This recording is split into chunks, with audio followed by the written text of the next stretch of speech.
ভুঁই ফোড়, ডাব চোর, মাছ চোর, মুরগি চোর বেরিয়েছে। পোল্ট্রি মুরগি, জি, ওর জন্মসূত্রে মুখে দাড়ি বাড়ায়নি। বলছে আমি যদি 15 বছর বেঁচে থাকি তো পশ্চিমবঙ্গে একটিও মাজার রাখবো না, বুলডোজার চালিয়ে দিব। ওই একটিও মাজার রাখবে না। আমরা মাজার মান্য করি না, করি না?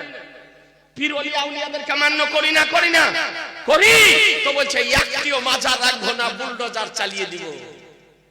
চ্যালেঞ্জ করেছি মুসলমান যে তোর বাপ তো 40 বছর থেকে দেখছে, জোকার হাস্যকর, তোর বাপ তো 40 বছর থেকে দেখছে, 15 বছর কেন? তুই যদি 100 বছরও থাকিস তো আল্লাহর কোন ওলির মাজারের ইটে হাত দেওয়া তো দূরের কথা, তার প্রাচীরের ইটে হাত দেওয়া সম্ভব হবে না। আর যদি ইটে হাত যদি দিতে সুন্নি মুসলমান দেখে যদি নেয় তো তোমার পাঁজরের বাঁকা বাতাকে সোজা করে দেবে। তোমার পাঁজরের বাঁকা বাতা বাঁকা থাকবে না, সোজা করে দিবে। এ বেরাদার ইসলাম, একবার হাত দিয়ে দে। বর্ধমানের পার্শ্বে পাথর চাপড়ি, বীরভূম দাতা মাহবুব শাহ রহমাতুল্লাহ আলাইহির মাজারের একবার প্রাচীরের ইটে হাত দিয়ে দে, যদি তোর ভরির চর্বি যদি না গলিয়ে দেয়। বেরাদার ইসলাম বলছে একটিও মাজার রাখবো না। আপনাদেরকে বলতে চাই, আমার নবী একবার বিষ মিশ্রিত মাংস খেয়েছিলেন। এই ওয়াহাবিরা আপনার জালসাতে বলে বেড়াচ্ছে যে নবী ইলমে গায়েব যদি জানতেন তো বিষ মিশ্রিত মাংস কেন খেলেন? এই হাদিসটি কোনদিন শুনেছেন? শোনেননি? হাদিসটি শোনেন।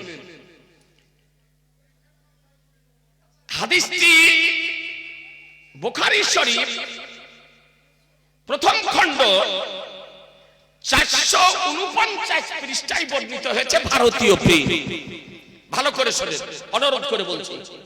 449 পৃষ্ঠায় হাদিসের রাবী হযরত আবু হুরায়রা রাদিয়াল্লাহু তাআলা আনহু, যিনি সাহাবীদের মধ্যে সর্বাধিক হাদিস শরীফ বর্ণনা করেছেন, সব থেকে বেশি হাদিস শরীফ বর্ণনা করেছেন। তার নাম কি? জোরে বলেন না। আবু হুরায়রা রাদিয়াল্লাহু তাআলা। পোতা হলে নাম রাখিয়েন, নাতি হলে নাম রাখিয়েন, উন্টু ঝুন্টু ঘুন্টু বুন্টু, গোল্ডেন ওল্ডেন ফোল্ডেন, এই সমস্ত নাম রাখিয়েন না। নামটা রাখেন সাহাবীদের নামে নাম, নবীদের নামে নাম, তাবেঈনদের নামে নাম, ইসলামিক নাম রাখিয়েন। মনে থাকবে?